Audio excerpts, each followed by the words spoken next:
So this video is for your first experiment, alkalinity. What I what I have here is an unknown sample, volume 100 milliliters. Um, Two indicators needed for the alkalinity measurement. One is phenolphthalein indicator. The other one is brome cresol methyl red. And then we have the sulfuric acid, which is at 1.6 normal. We are going to measure the alkalinity in this sample. This is your clinical flask. We are going to pour 100 ml of your sample. At this point, I don't know what the alkalinity is. This is an unknown sample. The first step is for you to add the phenolphthalein indicator. So this is a phenolphthalein indicator. It comes from this bag, and inside that we have little packets. This is one of those packets which says phenolphthalein. I'm going to add one pack of it.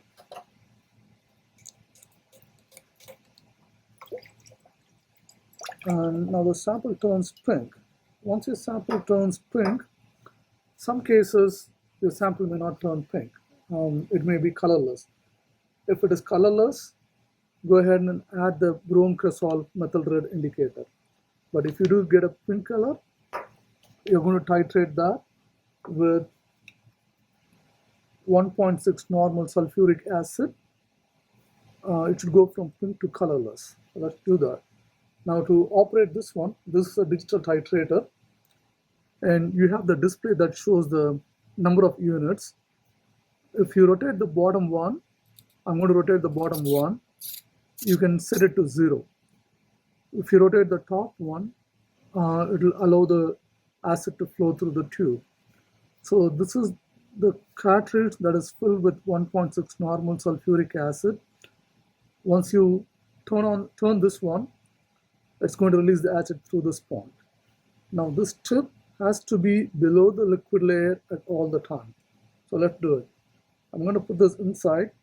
Make sure the open end of the tube is below the sample layer. I'm going to use my forefinger to rotate this part and keep adding acid.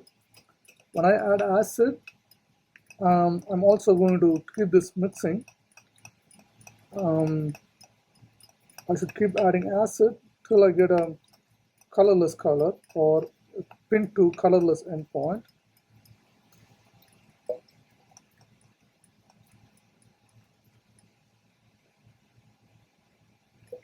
I'm going to take off my goggles for a second. It looks pretty close to colorless. I'm going to add a few more drops of acid.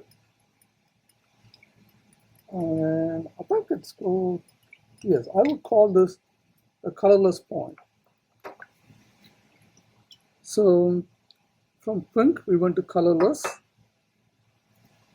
The number I see on this one is 172. So that will be my phenolphthalein endpoint. So I'm going to note down 172.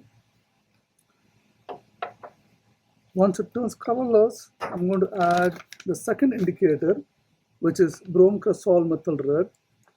And if you take a pack of it, it should say BCGMR. I'm going to cut and add a pack of it.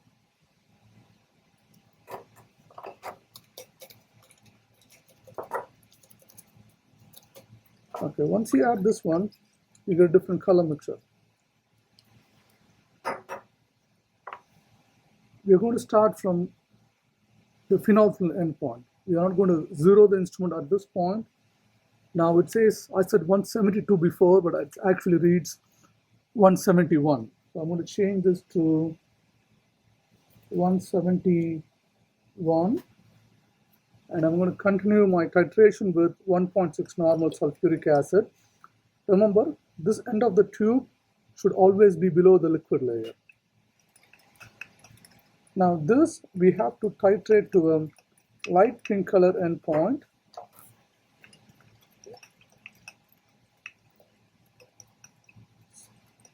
So before we reach light pink color, we will have few different color transformation. It's going to go to from this greenish color, it will form a blue color, and eventually it will go to a light pink.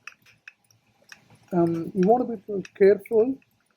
If you add too much acid, instead of becoming light pink, it will be dark pink. You don't want to do that. So it's kind of bluish now, which indicates I'm closer to the light pink endpoint. So I'm going to be a little more careful now. Okay, right there. So I just added a 1 digit. I already got the light pink color endpoint. You can stop at this point. This is your alkalinity endpoint. Now the digital titrator says 343. So 343 is your total alkalinity endpoint. The first 171 is phenolphthalein, and then the last 343 is your final endpoint. At this point, you can rotate this one and set your digital titrator to 0 to start your next experiment.